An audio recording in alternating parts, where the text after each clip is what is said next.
Bonjour à tous et bienvenue. Aujourd'hui, nous allons parler de la femme au sein de Capgemini. Et pour ceci, nous avons invité Valérie. Alors c'est vrai qu'en France, et sûrement aussi chez Capgemini, existe une grande présence de sexisme dit ordinaire. Par exemple, le fait qu'on remette plus souvent en question la réussite d'une femme, et donc son talent, à travers des remarques a priori banales, mais profondément stéréotypées, comme « Bah oui, il aime ton travail car tu lui plais ».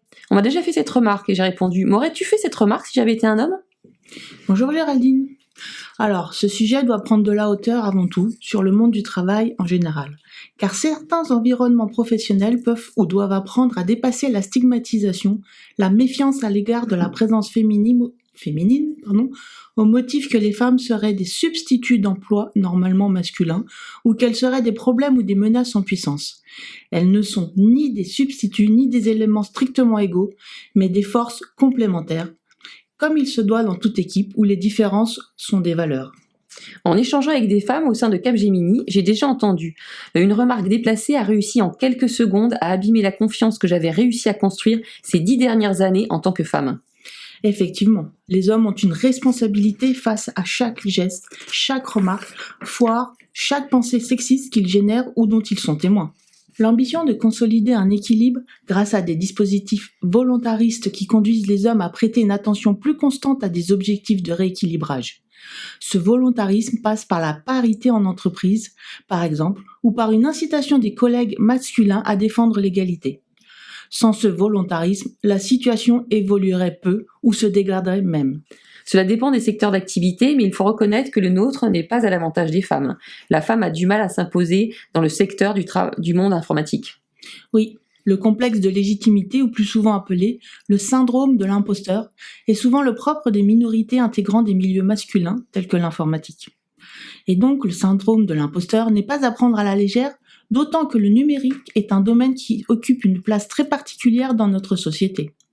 Il façonne notre monde de part en part. Presque toutes les activités humaines y recourent aujourd'hui, et en retour sont transformées par cette utilisation. Tu veux dire que les logiciels étant conçus par les hommes, eh bien en fait ils sont difficilement, adaptés pour les femmes ? Oui, technologie inadaptée, voire franchement sexiste. Exclusion d'un marché du travail en pleine expansion et accroissement des inégalités salariales. Les femmes se retrouvent réduites à être consommatrices non averties de technologies toujours plus invasives. C'est pourquoi les SS2I ont énormément de mal à recruter des femmes en informatique.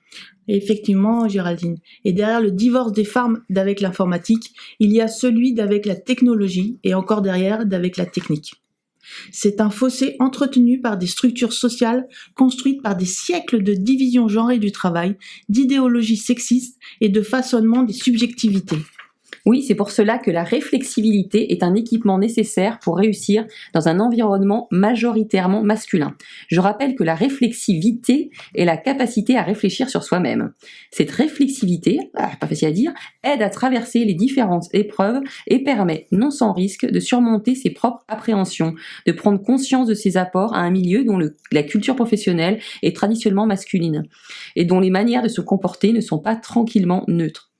Oui, je confirme que les remarques blessantes opèrent inévitablement une collision entre le besoin de consolider son identité dans un milieu, surtout masculin, et des comportements volontaires ou stupides d'intimidation qui peuvent exister dans les organisations, dans notre organisation. Cette collision touche non seulement aux capacités professionnelles, mais aussi aux relations interprofessionnelles, interpersonnelles avec les hommes et à l'identité profonde. D'où une démarche réflexive qui permet une prise à distance sur sa propre situation en exploitant des mécanismes d'explication qui permettent de comprendre voire d'accepter les choses de manière neutre et distanciée. Rappelons surtout qu'au sein de Capgemini France, le taux de femmes est de 25,6%. Et malgré les accords sur l'égalité professionnelle entre les femmes et les hommes, dont la CFDT est signataire et partie prenante, chaque année, il faut créer et recréer encore une enveloppe d'augmentation dite de rattrapage, ce qui laisse à penser que le chemin est encore long. Et pourtant, le groupe Capgemini France a obtenu en 2017 la certification EDGE, standard international mesurant et évaluant les engagements des entreprises en matière d'égalité professionnelle hommes-femmes. Capgemini est la première entreprise de services et de conseil à obtenir cette certification en France. Chaque année, la place de la femme au sein du groupe est mise en avant. Mais il ne faudrait pas que cela s'arrête juste à des communications. Effectivement Valérie, nous espérons que le programme Women's Capgemini France continuera à recruter, retenir et développer les talents féminins. Et puis qu'un jour, que ce programme n'existe plus parce qu'on n'en aura plus besoin. Effectivement, alors là je cautionne tout à fait.